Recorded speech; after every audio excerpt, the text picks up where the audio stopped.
Alhamdulillah, segala puji dan syukur kita ucapkan atas segala nikmat yang Allah berikan kepada kita. Allah setiap hari menghindarkan kita dari sekian banyak masalah. Hanya karena kita nggak ngerti, bukan berarti nikmat itu nggak ada. Seringkali kita terhindar, makanya kita nggak tahu. Kita kadang-kadang menghargai nikmat Allah ketika kita dapat masalah terus dikasih jalan keluar. Tapi tanpa kita sadari sebetulnya ada nikmat yang lebih banyak yang Allah kasih ke kita setiap hari, yaitu dihindarkan dari masalah. Bukan hanya diberikan jalan keluar dari masalah, tapi dihindarkan dari masalah. Ini nikmat lebih gede lagi nih. Sehingga kita perlu setiap hari belajar mengingat dan merenungkan betapa baiknya Allah sama kita dan betapa hari itu kita mendapatkan banyak kemudahan itu semata-mata karena rahmat dari Allah Subhanahu wa taala. Misalnya hari ini teman-teman coba sebelum tidur nanti teman-teman ingat lagi kira-kira hari ini udah dapat kemudahan apa aja dalam hidup. Mulai dari bangun tidur tadi pagi, kemudian berangkat kerja, berangkat kuliah, berangkat sekolah atau beraktivitas, sampai kembali ke rumah saat ini, udah berapa banyak kebaikan-kebaikan dan kemudahan yang kita dapatkan. Itu semuanya nikmat dari Allah.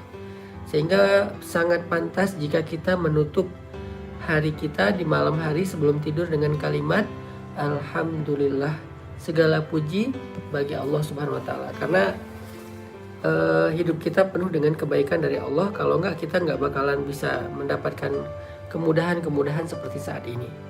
Malam ini kita akan melanjutkan pembahasan tentang Al-Malik, salah satu di antara Asmaullahil Husna, yaitu Al-Malik.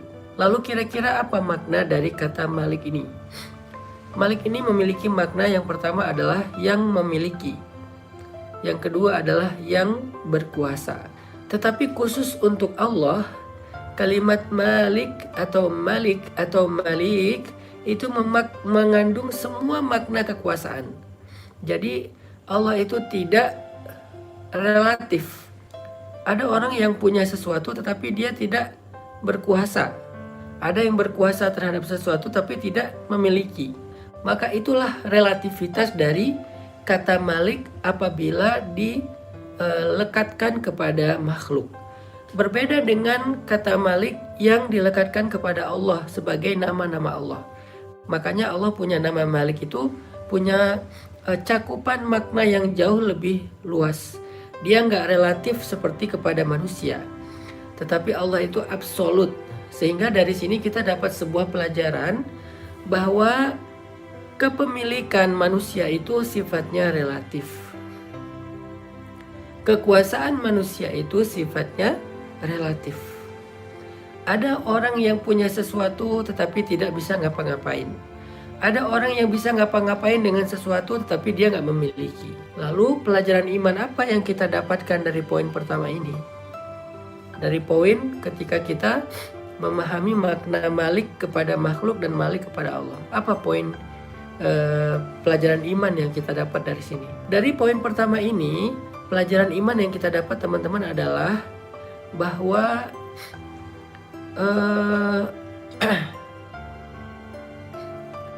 jangan terlalu bergantung kepada makhluk, di mana kepemilikan dan kekuasaannya itu relatif. Kita belajar untuk bergantung kepada Allah yang kepemilikan dan kekuasaannya itu absolut. Sehingga kalau kita mau bergantung teman-teman, kalau kita mau berserah, kalau kita mau berpasrah, di sini pelajaran imannya cobalah bergantung yang paling tinggi itu kepada Allah Subhanahu wa taala. Kita ini adalah hambanya Allah. Hamba sahaya.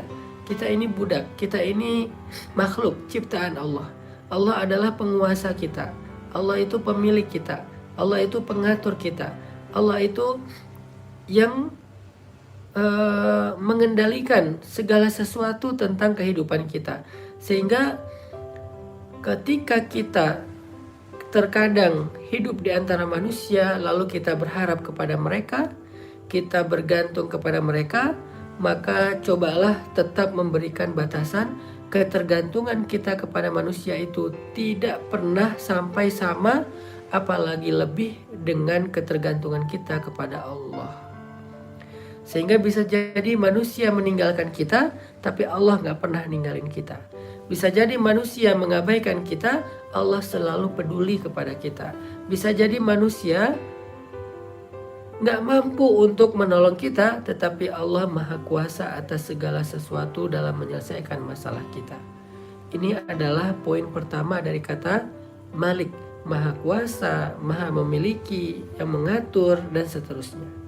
Sehingga dengan demikian teman-teman nanti akan ketika dalam keadaan dalam keadaan lemah, dalam keadaan galau, dalam keadaan bimbang, dalam keadaan bingung, dalam keadaan kayak hampir putus asa gitu, maka teman-teman coba baca kalimat ini, Allahumma malikal mulk tu'til mulka man tasha wa tanzi'ul mulka mimman tasha wa tu'izzu man tasha wa tudhillu man tasha biyadikal khair innaka ala kulli syai'in qadir. Ini kita belajar gimana ya tentang diri kita sendiri yang kadang-kadang kita ngerasa kayak terganggu oleh perilaku orang lain kepada kita. Seolah-olah kalau orang ingin menjatuhkan kita, kita akan benar-benar jatuh. Seolah-olah kalau orang lain menghinakan kita, kita akan benar-benar hina. Padahal enggak, semua itu di tangan Allah. Allah ala kulli syai'in qadir. Allah Maha Kuasa, Allah bisa ngapain aja. Jadi orang tuh nggak bisa menjatuhkan kita, menghinakan kita tuh nggak bisa. Karena orang itu nggak berkuasa, dia relatif. Allah yang bisa menghinakan dan merendahkan seseorang. Terus kenapa ada orang yang dicelakai oleh manusia terus dia celaka? Ya kemungkinannya dua. Kemungkinan pertama adalah itu adalah sebagai ujian untuk mengangkat derajat dia. Kemungkinan kedua adalah itu karena dia sendiri juga tidak mau caper ke Allah. Dia tuh nggak percaya sama kebesaran Allah, sehingga ya Allah nggak terlibat dalam masalah dia. Coba kalau dia caper ke Allah, coba kalau dia koneksinya itu ke langit, coba kalau dia pakai iman, coba kalau dia memperbaiki amal solehnya dengan ya tadi cari perhatian, caper-caperan kepada Allah. Allah nggak akan ngebiarin kok dia dihinakan atau direndahkan, nggak dibiarin sama Allah. Dan kalau Allah nggak membiarkan seseorang dihina atau direndahkan oleh makhluknya, maka nggak ada satupun yang bisa melakukan itu kepada dia. Ini cara Allah memuliakan siapa yang dia kehendaki. Itu makna wa tu'izzu man tasya wa tudhillu man tasya. Karena di tangan Allah lah mulk. Biyadikal mulk, biyadikal khair. Di tangan Allah lah kekuasaan. Terus kalau mau dapetin mulk dan izzah, mulk itu kekuasaan, izzah itu kemuliaan, gimana caranya? Caper-caperanlah kepada yang ala kulli syai'in qadir, yang absolut. Caper-caperanlah kepada malikal mulk, pemilik segala kekuasaan dan kerajaan. Caper-caperlah kepada biyadikal khair, yang di tangannya ada segala kebaikan. Caper-caperlah kepada dia. Siapa dia? Allah. Gimana cara caper kepada dia? Mulai dengan istighfar dan taubat. Lanjutkan dengan melakukan kewajiban-kewajiban. Lalu tambahkan dengan yang sunnah-sunnah. Lalu tambahkan dengan membantu orang lain. Lalu tambahkan dengan mengambil peran dalam dakwah. Itu Allah perhatian banget. Bukankah Allah mengatakan innallaha yuhibbut tawwabin?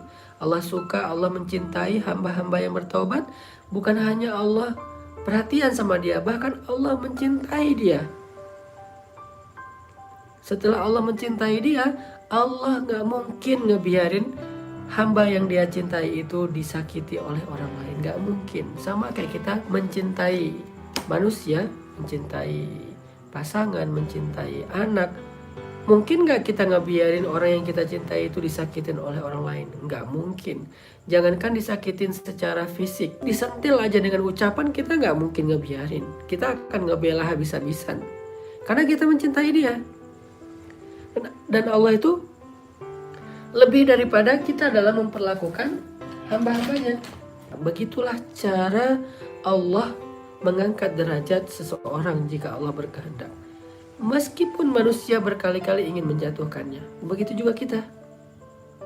Itu poin malam ini yang kita bisa belajar teman-teman ya, dari kata-kata Malikal Mulk, pemilik segala kekuasaan atau kerajaan, dari nama Allah Al-Malik.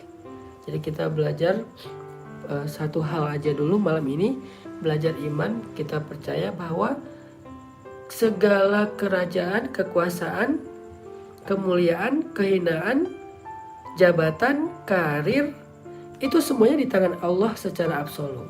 Karena kekuasaan dan kemuliaan itu ada di tangan Allah, maka yuk kita sama-sama bergantung kepada Allah dengan cara caper-caperan kepada Allah SWT.